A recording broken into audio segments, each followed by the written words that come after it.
Good morning class. Today I will teach you lesson 2 the atmosphere.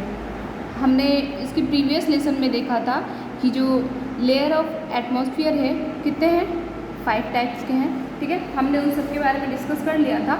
अब हम देखेंगे आज का हमारा टॉपिक है weather and climate. Okay, so start. देखिए, वेदर मीन्स क्या होता है कि वेदर जो है किसी पार्टिकुलर प्लेस और पार्टिकुलर टाइम में जो एटमॉस्फेयर होता है वो हमारा वेदर होता है. ठीक है, और वेदर जो है उसमें मतलब पार्टिकुलर जो एरिया है वहाँ पे टेम्परेचर कैसा है, वहाँ का एयर प्रेशर किस टाइप का है, वहाँ की विंड कैसी है, ह्यूमिडिटी कैसी है, और जो क्लाउड कवर है वो किस टाइप का है, और जो वहाँ पे रेनफॉल है वो किस टाइप का है.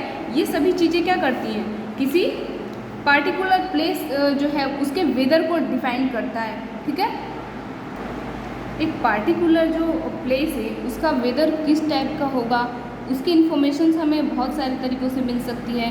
लाइक पब्लिश्ड न्यूज़पेपर से, ब्रॉडकास्ट और रेडियो से मिल सकता है, टेलीविज़न से, बहुत सारी ऐसी जो चीज़ें हैं उनसे हमें इनकी इन्फॉर्मेशन मिलता है कि पर्टिकुलर जो प्लेस है उसका पर्टिकुलर टाइम पे वेदर किस टाइप का होगा ये डिफाइन करता है. ठीक है,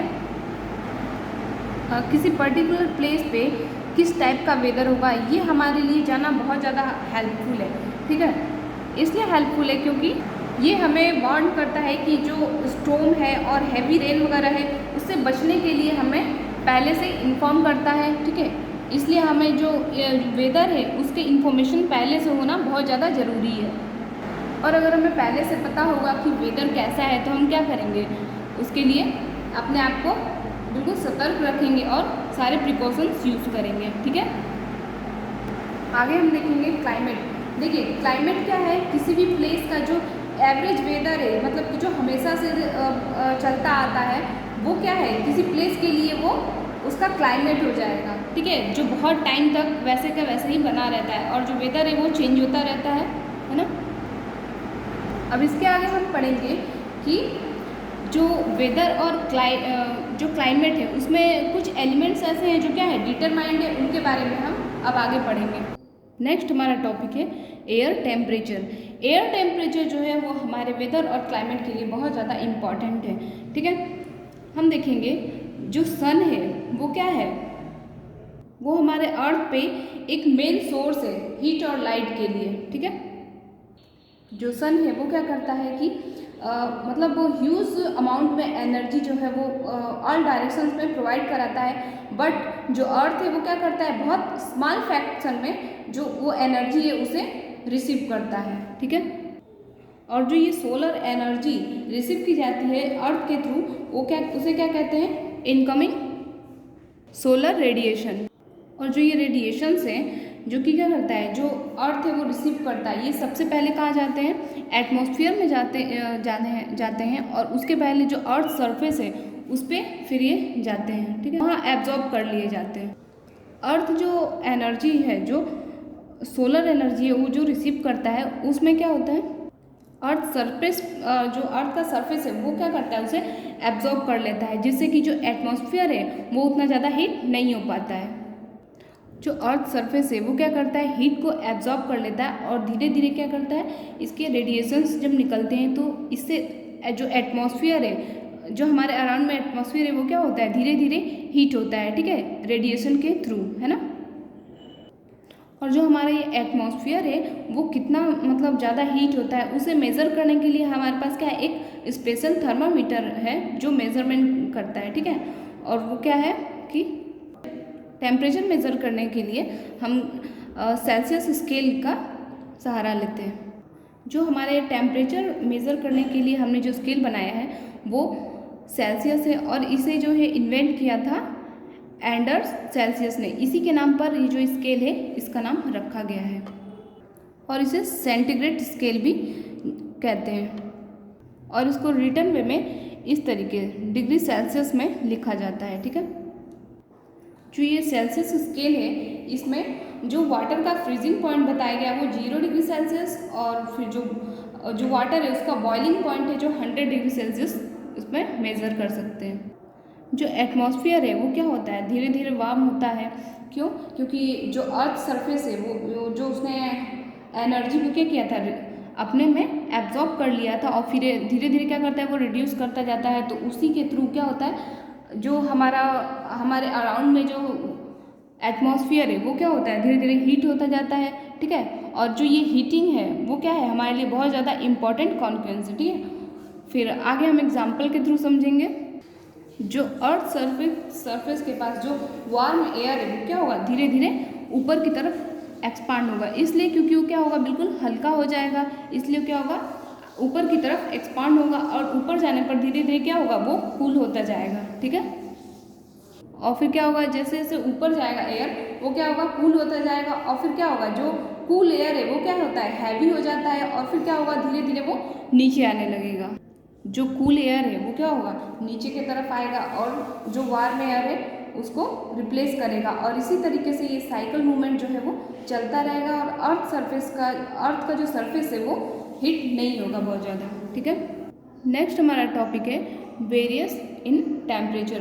देखिए, टेम्परेचर क्या है, टाइम टू टाइम चेंज होता रहता है। ठीक है, एक जगह किसी पर्टिकुलर प्लेस जो है उसका जो टेम्परेचर है बिल्कुल फिक्स नहीं होता है। जैसे टाइम वाइज क्या होता है वो चेंज होता रहता है। और एक दिन में भी टेम्परेचर क्या है, कई बार बदलता रहता है। और यही काम होता है ईयरली, हर साल मतलब टेम्परेचर जो है वो बदलता है और क्लाइमेट में जो बदल जाता है।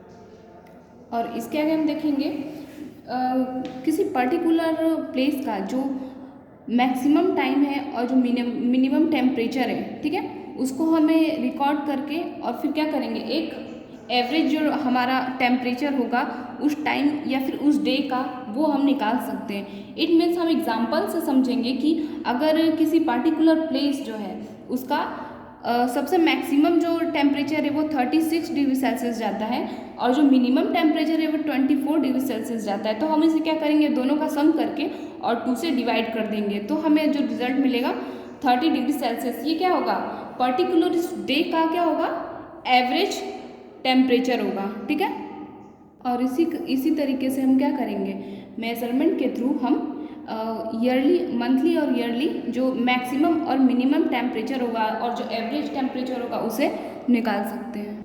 जो किसी पर्टिकुलर प्लेस में जो सबसे हाई मैक्सिमम टेम्परेचर होता है और जो मिनिमम टेम्परेचर होता है उसके बीच के जो डिफरेंस है उसको हम क्या बोलेंगे, रेंज ऑफ टेम्परेचर।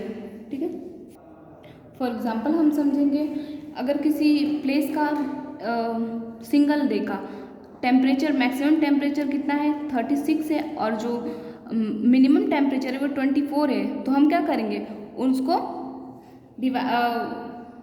दोनों के बीच का जो डिफरेंस है वो क्या होगा, हमारा मीन टेम्परेचर होगा। ठीक है, और इसी तरीके से हम क्या कर सकते हैं, टेम्परेचर के मीन को निकाल सकते हैं, जैसे कि मंथली और ईयरली भी, इसे बोलते हैं हम एनुअल रेंज ऑफ टेम्परेचर। ठीक है, जो टेम्परेचर है वो क्या होता है, प्लेस टू प्लेस जो है वो उसमें वेरियस आते हैं, उसमें चेंजेस आते रहते हैं। ठीक है, जो मेनली चेंजेस है वो क्या है, जो सीज हैं, जो एल्टीट्यूड्स हैं और जो लैटिट्यूड्स है उसके डिस्टेंस में क्या है, बहुत चेंजेस आते रहते हैं। ठीक है, उसके टेम्परेचर में बहुत सारे चेंज आते हैं। ठीक है, तो उसे हम क्या कहते हैं कि वेरिएशंस इन टेम्परेचर। जो हाई प्लेस होते हैं, जो हाइट पे होते हैं, उनका जो टेम्परेचर होता है वो क्या होता है, लो होता है। ठीक है, जो सी है उसमें जो टेम्परेचर है वो हाइट के अकॉर्डिंग क्या होता है, कम और मैक्सिमम और मिनिमम होता है। ठीक है, नेक्स्ट हमारा इम्पॉर्टेंट टॉपिक है green house effect and global warming. देखिए, ग्रीन हाउस इफेक्ट जो है वो किस तरीके से होता है हम इसमें देखेंगे, और जो ग्लोबल वार्मिंग है, जो भी ह्यूमन बींग्स की जो वर्क है, एक्ट है, वो क्या होते हैं, वो हमारे जो एटमॉस्फेयर है उसको कहीं ना कहीं हार्म करते हैं। तो क्या होता है, धीरे धीरे जो अर्थ है उस पे का टेम्परेचर जो है वो इंक्रीज होता जा रहा है। ठीक है,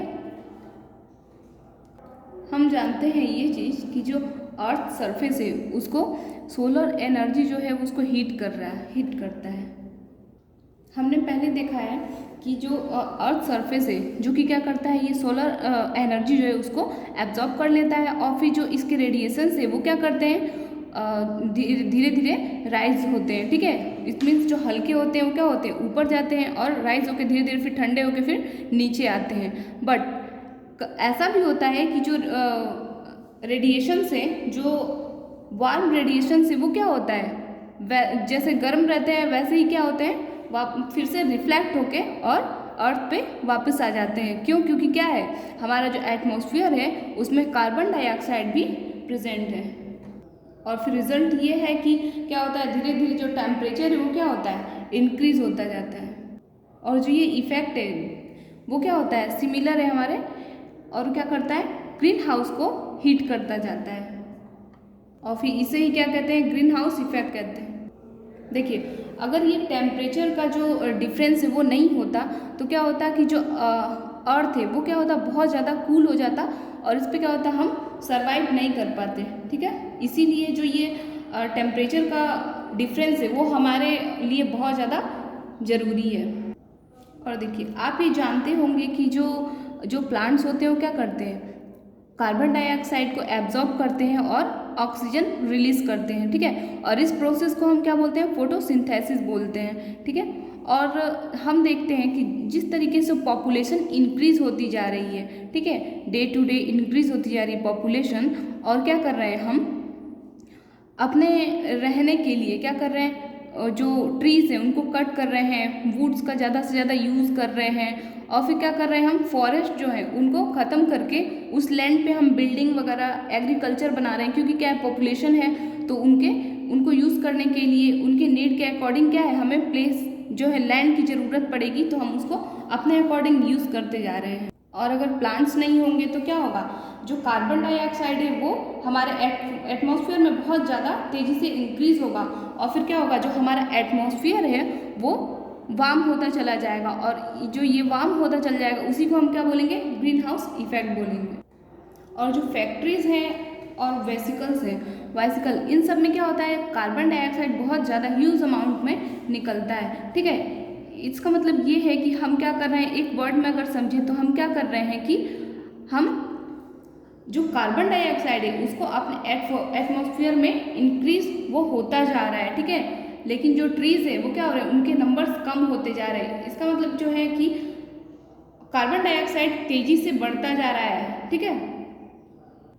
और इसी के थ्रू हमारा क्या हो रहा है, जो ग्रीन हाउस इफेक्ट है वो भी तेजी से इंक्रीज होता जा रहा है, जो कि ह्यूमंस के लिए बहुत ज़्यादा हार्मफुल है।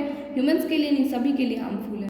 और इसी को क्या कहते हैं, ग्लोबल वार्मिंग कहते हैं। देखिए, जैसे जैसे तेज़ी से जो कार्बन डाइऑक्साइड है वो क्या हो रहा है, हमारा जो एटमॉस्फेयर है उसमें इंक्रीज होता जा रहा है। उससे क्या हो रहा है, जो हमारा एटमॉस्फेयर है वो बहुत तेज़ी से हीट हो रहा है, और इसके हीट होने से ऐसा भी होगा कि जो हमारे जो पोलर्स हैं उस पर जो आइस है वो क्या होंगे, मेल्ट होना शुरू हो जाएगा।